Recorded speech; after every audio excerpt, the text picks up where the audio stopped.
Hey, good morning, I think. Is it? I don't know. I got up late, but I did take a shower. This is Debbie, and this is day 40. No, no, no, no. I'm sorry. That is not day 40. This is month 4. Today is 4 months since we started. It would have been the 24th that was our 4 months, but as most of you know, I cheated on the cruise. So when we got back from Alaska, we started Carnivore back up, and I counted that as day 91. So either way, that's that. And it is October 30th, and we are still at Magnolia Park, but tomorrow we will leave and go over to another park that's close by that we like. It's okay. Oh, it's the place we were already with the horse stables. So anyway, I'm going to tell you what I'm going to eat today. Ready? Meat. I'm eating meat today. I also have electrolytes, and I have meat. And it's a fatty meat because I've decided, well, I heard Dr. Berry say that go 90 days and do protein with less fat and then try it the other way around. So I haven't been making sure my fat is way up there. Like sometimes I just have chicken wings and I eat the skin, but I'm not sure if that's enough fat. So I'm going to try eating fattier meats. And but I'm still holding on to my my heavy whipping cream for coffee, but I was drinking 3 cups a day. I'm going to lower that to just 2. So I have to decide when it's best for my second cup of coffee, because I just love relaxing with a cup of coffee. So either way, I'm feeling great. I'm feeling awesome. I don't think I could feel any better. But however, as I get into my story a little bit more, I want you to know that yes, Christians can be depressed. We can have depression. And but so I'm just going to say that part for now. But this is the part, if you're just wanting to hear about Carnivore, feel free to shut it off. I'm doing this first Carnivore and the other part, the journey of my life with the Lord, and that's where I'm going to go next. So if you don't want to hear it, just shut it off. But anyway, yeah, so the molesting continued, and I felt really guilty about it. But I learned later that there are just physiological changes that happen when that happens. And there was a part of me that just felt really close to him. And, you know, he was young too. So, but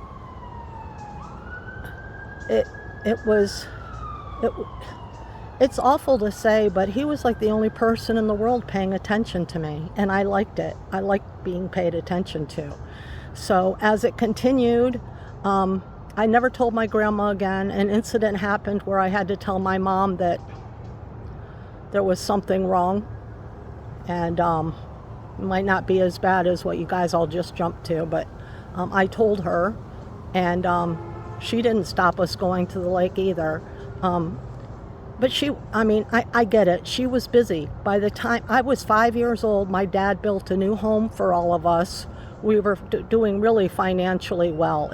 Not that I knew the books back when I was 5, but I just know I was getting like anything I wanted. And Christmases at my grandparents' house were wonderful. I mean, everything a kid could want. It was wonderful. But so yeah, by the time I was 5, there were 4 of us. And she had lost a baby. So I can imagine from her point of view, that was really hard, really hard. And so at one point, we moved to California when I was 8. And I thought that was going to get me away from all the problems. And it did, but we moved back after 6 months. And I loved it there. Oh man. I'm so sad that California is the way it is right now, because I think it's got the most beautiful weather in the whole world, Southern California. We lived in San Gabriel. It was beautiful. We had lived there about 2 months, and one morning I walked out of the house and it scared me. There were mountains in the backyard. I had never seen them. I went back running in. I said, "Mom, there's mountains in the backyard." So it gives you an idea of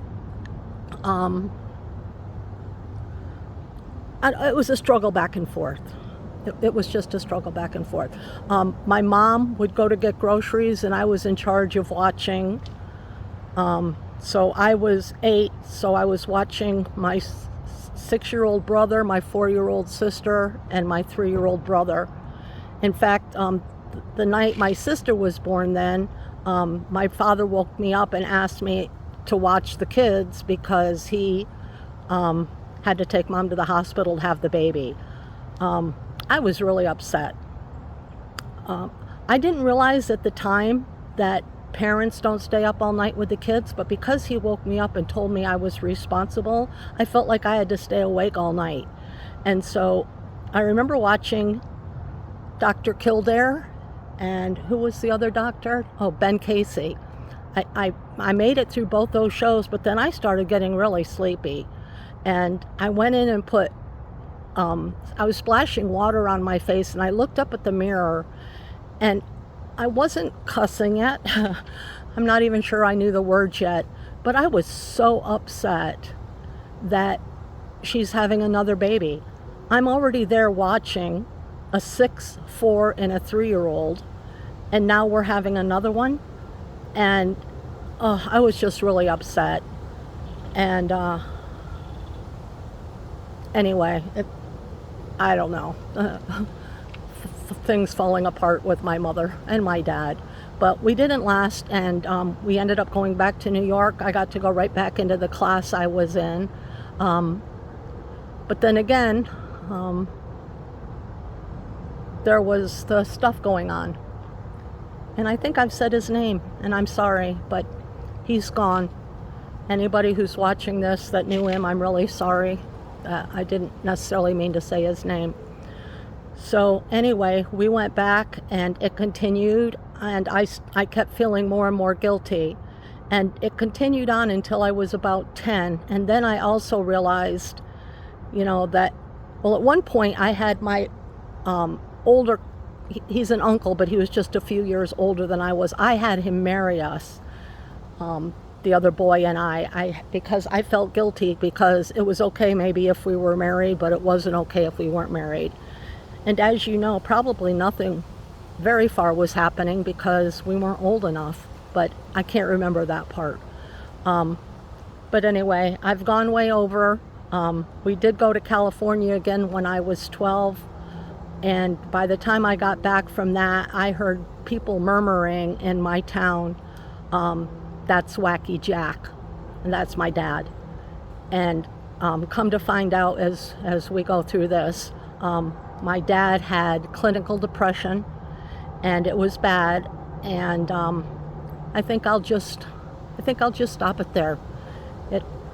He got bad and ended up going into the mental hospital. My mom took me to go see him once, and he was climbing the walls. I couldn't understand why she took a 12-year-old to see that, but anyway, that's about it in a nutshell. And I'm sorry that I've gone way over. I didn't mean to, but I also didn't know really where to stop. So that's it. I'll leave that. I'm 12 years old at a mental hospital, but not for me. I'll talk to you soon. Bye.